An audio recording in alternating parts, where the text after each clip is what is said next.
I am interested in creating healthy UU congregations. I am an advocate of there being more UU congregations than there currently are. I am an advocate of the congregations we have be larger than they are. I believe, and my reason for doing this and dedicating my life to this particular service is that I believe UU congregations are extremely important in our society. I believe UU congregations are places that foster compassion, a sense of justice, and an awareness of democracy. I think those values are important to our society right now. I think right now our UU congregations sit in the midst of a society and culture that is radically different than 30 years ago. I believe most of our UU congregations are embedded in a mentality at their root. They are embedded in a mentality that is but an echo of how life was in our culture 30 years ago. I believe that we have to readapt to the reality of now and seize the moment of opportunity that our UU congregations have presented to them. But then again, I'm a radical. I don't know if you should listen to this radical suggestion. 5.5 years ago, I moved from the West Coast to the Southeast to be closer to my aging siblings, one of whom had had a massive heart attack. By the way, please don't tell my brother and sister I referred to them as aging siblings.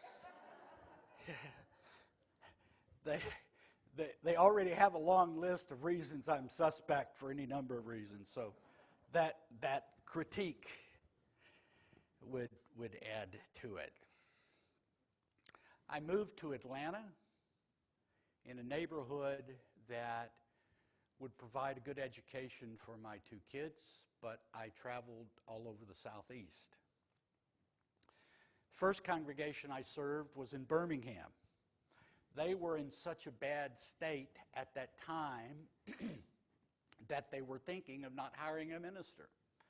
In fact, the district representative, or regional representative as it's now called, was saying, yeah, I think you ought to consider just not having a minister right now. I was there for 2 years. Their finances were solidified, and they called a young woman, a graduate of Harvard Divinity School, to be their minister. And they are going great guns even now.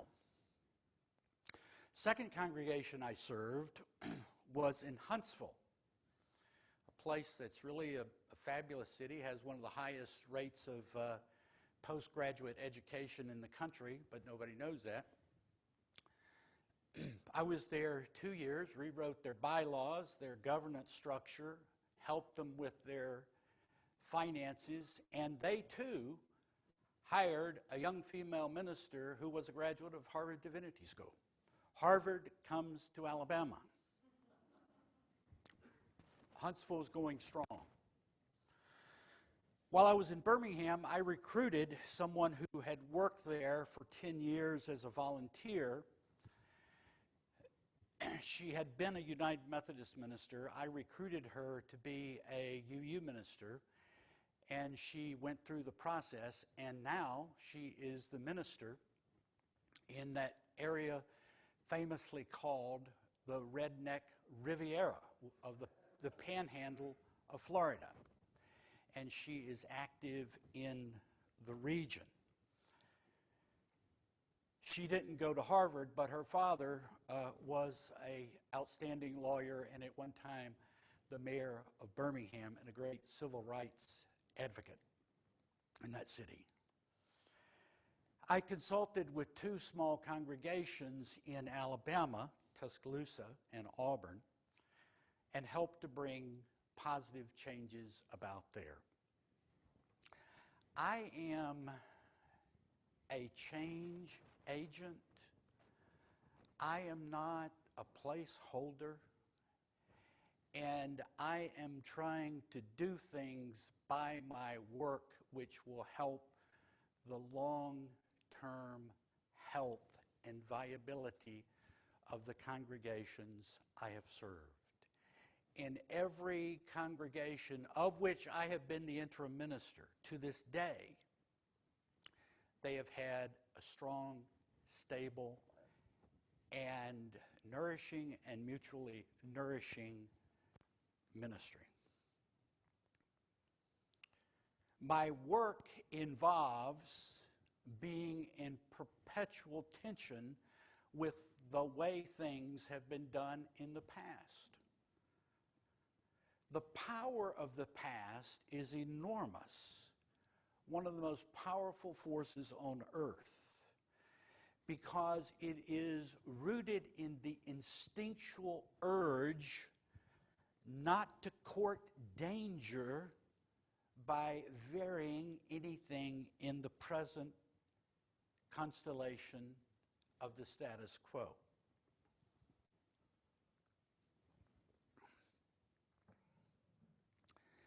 I would like to make a couple of observations. And one is that this congregation is a very special place, a very special place. Could you show the first graph at this time? And one of the reasons I say that is this graph. At the left, your left, is 1951 when this congregation began with 11 people. This graph ends in 2010 when you are approaching 250. Now, not every single data point on here is confirmed yet, but there are 5 data points between 1951 and 2010 that I most certainly have confirmed. And so this represents a very realistic depiction of the growth of this congregation. So this congregation, for this time period, 1951 to 2010, grew at a regular, steady pace. Now, that is remarkable because not all UU congregations do that. They get stuck at 50 or 75, and there are hundreds of UU congregations in America right now that are stuck at 50 or 75 or around about that, and they are not going anywhere anytime soon. And to me, and I have an unorthodox view on this, that is a tragedy. Let me talk a little bit about that history that you just saw. In 1951, the fellowship began with 11 people. By 1955, it had 31 members. By 1973, membership was up to 91, 35 children. So the congregation, in about 22 years, had increased 9-fold. See, I find that very remarkable. In about 1978, there was the first hiring of a professional minister, but only part-time. In 1982, the UUA sent a part-time minister to work at the fellowship, part-time to a large extent. In 1989, the membership was up to 135 members. So these are documented figures. Now, this is very significant because this congregation relentlessly moved to a larger size. And yeah, you brought in a little professional help now and then to sustain what you were doing. And I think I know why you had this steady, strong growth. It is because of something I have experienced directly. You are a profoundly caring, loving group of people. You care for one another. You support one another. You give to one another. You welcome one another. You try to help one another in a variety of ways. And I see that, and to me, this congregation is outstanding in that capacity. And I could understand why your membership has been like glue. People have come in and stayed around. And it's because you're burning with that love for one another and trying to help one another that is attractive to people. You have been very successful, as that graph would show. In the 1990s, interim ministers served intermittently. So there was a period from around 1982 to the mid or early 1990s where you were experimenting with ministers a little bit. And in the early 1990s, you had about 139 members. Now, in 1993, approximately, you called your first full-time minister, and that person worked for approximately 6 years.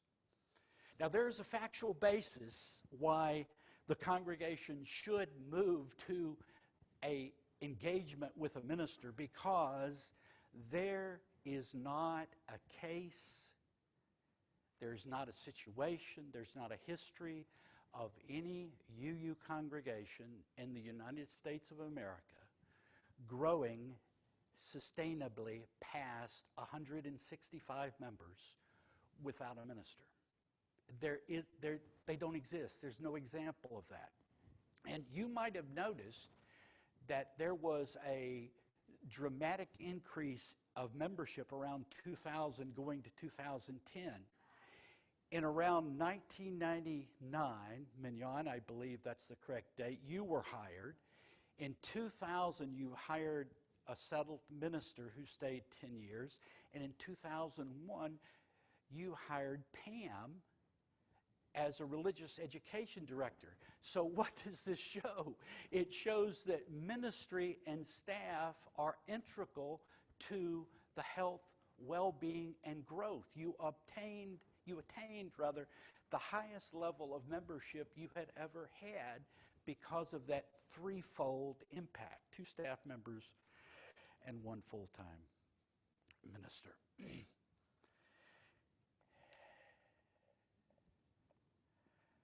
During this period, 2000 to 2010, the minister you called was not actively engaged in what you might call organizational leadership, which encompasses how programming is done and how the business functioning of the congregation is done and so forth. They stayed away from that and were primarily engaged in pastoral care and in preaching and other associated activities.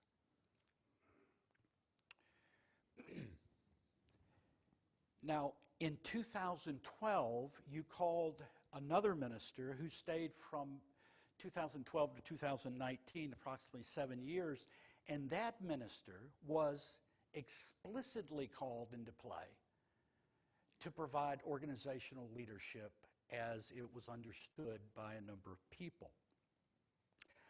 That minister from 2012 to 2019 was involved in administrative leadership in a variety of ways. And during this period, the congregation grew from around 250 to a top number of around 320. Could you show the next graph, please? So around 2000, you went through the 250 number, and the red line, by the way, is just kind of a mean average. The blue line is the raw figures. You grew because you now had 2 staff members, for sure, and 1 settled minister. You grew up until about 210, 211. Around 212, you called another minister who was going to stay here, your last settled minister. And around 213, there was a dip, but that dip was a cleaning of the rolls. It didn't have anything to do with the dynamics of the congregation. And then you slowly began to increase in number until I got here, and then you started dropping. But anyway, let's ignore that for a minute, okay? So, but the point I'm trying to make is that you grew, but here's the critical piece. 310, 315 was and has been, up until this very moment, an upper threshold that you could not get through. And there is a very good reason for that, and it has to do with organization and the way you organize yourself. Now, consider this. From 2000 to 2019, the fellowship had a full-time minister. The first one, not engaged in organizational leadership in a meaningful way. The second one, attempting and actually engaged in organizational leadership. But you never, at the conclusion of that period, you never settled on a model that seemed workable, and you were, in a certain sense, as confused as ever about what the heck a minister does and how do they fit into the mix. I would say something further. It is fair to say that you did not have a minister here who was engaged actively in organizational leadership until 2012. That is 60 years after you first began. And during those 60 years, there was a paradigm developed, or multiple paradigms developed, where the congregation ran itself, and the minister, and to some extent the staff as well, were, well, how do you say it? On the side, operating in a parallel but not necessarily deeply connected way.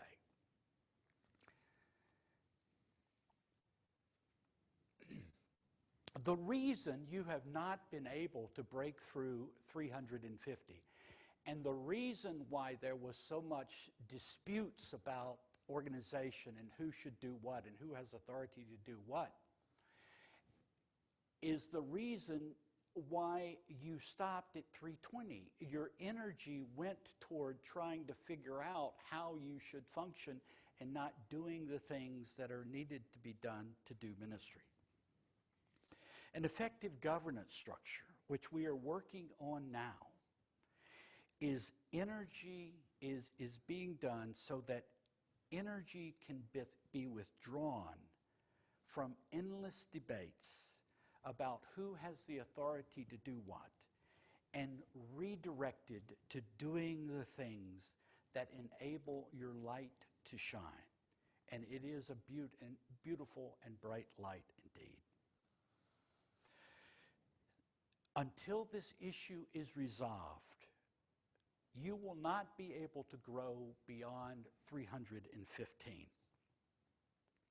A partnership needs to happen between the wonderful lay leader energy you have here with the energy of a settled minister and staff who are fully empowered to lead, and to exercise their talents and skills in a way that will lead to the furtherance of your goals. This partnership has not yet coalesced and materialized. We are working right now to try to make that occur. This is a difficult issue. And there aren't a lot of congregations that make this journey successfully. And if you do it, you will be among a rare group. But I know that you can do it. We are faced with a paradox.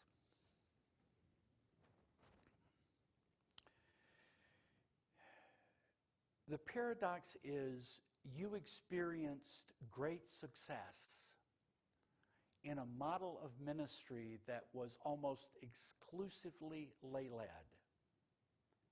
But the other side of the paradox is to really grow beyond a certain ceiling. You must find a way to create a partnership with professional religious leaders that really works effectively.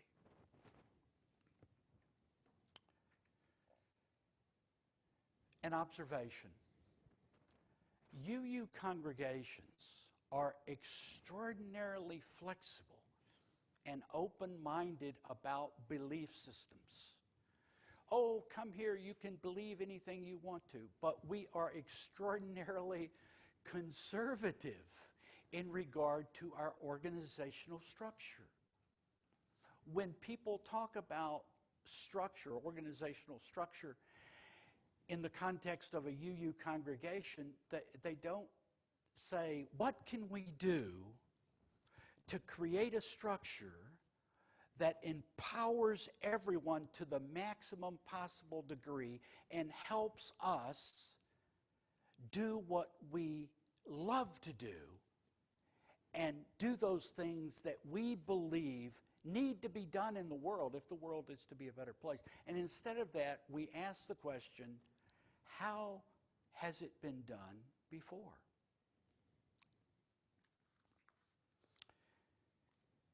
As a change in governance structure takes place,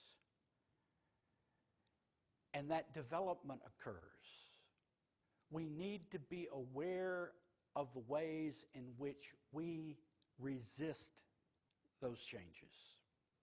The key issue here, as I understand it, is the importance of creating a fusion between the wonderful lay leader power you have, the wonderful energy of lay leadership you have here, with the power of empowered staff and clergy leadership.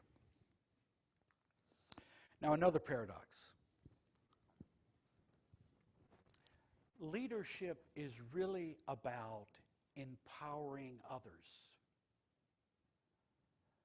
The best leader of, let's say, a congregation, the best definition of leadership at this or any congregation would be that person who brings to life the leadership of the most people in the congregation. And what the leader did, quote unquote, would almost go down to zero as their energy goes toward empowering other people. Do you see what I'm trying to say there? And so, but the leader, here's the paradox. The leader has to be empowered to be in a position to be able to do that. So being a leader is all about giving away power and encouraging the exercise of power in others. But they cannot do that if they have not first been given, and I speak of staff too, given truly a solid piece of ground to stand on. It's a paradox. Now, another paradox. No one comes to this or any congregation, and let's say they're a visitor, and they come into this space and they say, my God, all my life I've been looking for a good governance structure. And I've been longing for policies that just make my heart sing. And, oh my God, I found it here. No, people come to an institution like ours because hopefully they can experience more joy, more compassion, more deep satisfaction in life, more peace, so that they can learn with others how to bring more justice to the world. That's what people really want, is joy, the experience of joy and compassion and well-being. But the paradox is, if you don't have an organization that's coherent enough to stay in business in a solid way over time, in a sustainable manner, you're not going to have the container that is necessary to hold these ultimate aims, which the fellowship or any religious group is all about. There's a case of a UU congregation in North Carolina. I will not say which one, but it was in the western section of the state. And about 20 years ago, they had a membership of about 120 or 200, and they called a charismatic minister to be there. And that congregation, in about 5 years, grew from 200 to 800 members. And when it got around 800, certain tensions came to the surface. It all blew up, and they threw out the minister, got rid of her.